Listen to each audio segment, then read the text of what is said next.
नमस्कार मित्रांनो, आपल्या चॅनलमध्ये आपले स्वागत आहे। बीड जिल्ह्यातील मसाजोग गावचे सरपंच संतोष देशमुख हत्या प्रकरणाने राज्यात मोठ्या प्रमाणात गदारोळ झाला आहे। कारण पवन चक्की खंडणी प्रकरणातील आरोपी विष्णू चाटे यांच्या अडचणी देखील आता मोठी वाढ झाली आहे।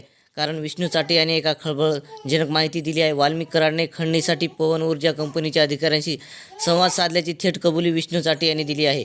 वाल्मिक कराडच्या अडचणीत वाढ, सरपंच संतोष देशमुख हत्या प्रकरणासह पवन ऊर्जा कंपनीकडून 2 कोटीची खंडणी उकळण्याच्या प्रकरणात विष्णू चाटे हा आरोपी पोलीस कोठडीत आहे।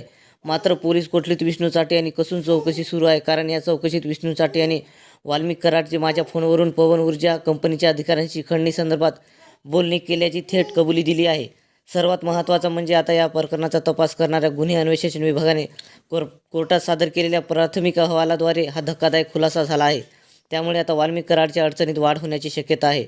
विष्णू चाटेने दिली कबुली। आरोपी विष्णू चाटेने दिलेल्या कबुलीत म्हटले आहे की वाल्मिक कराडने पवन चक्की कंपनीच्या अधिकाऱ्यासोबत फोनवरून संभाषण केले होते।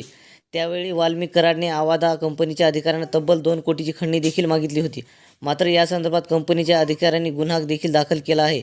त्यामुळे विष्णू चाटे यांनी स्वतः कराड यांना फोन लावून पवन चक्की कंपनीच्या अधिकाऱ्यांसोबत बोलणे करून दिल्याची कबुली दिली आहे। तसेच आता सीआयडी कडून परत एकदा चौकशी होणार आहे आणि त्याच्यात 3-4 नाव परत नवीन येण्याचे संकेत आहेत। आणि अनिकेत घुले यांच्या संपर्कात 15 दिवसापासून मधात वाल्मिक कराड होते हे आता स्पष्ट झालेले आहे। आणि आज अनिकेत घुले यांचे लोकेशन नेपाळचं आहे। आज रोजी त्याला पकडण्यासाठी 3 पथके नेपाळला रवाना झाले आहेत।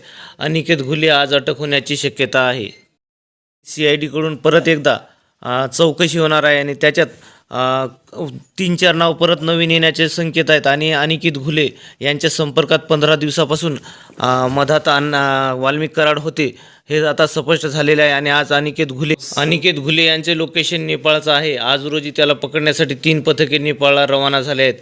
अनिकेत घुले आज अटक होण्याची शक्यता आहे। ईडीच्या रिमांड कॉपीमध्ये देखील तसा उल्लेख केला आहे। आता वाल्मिक कराड यांची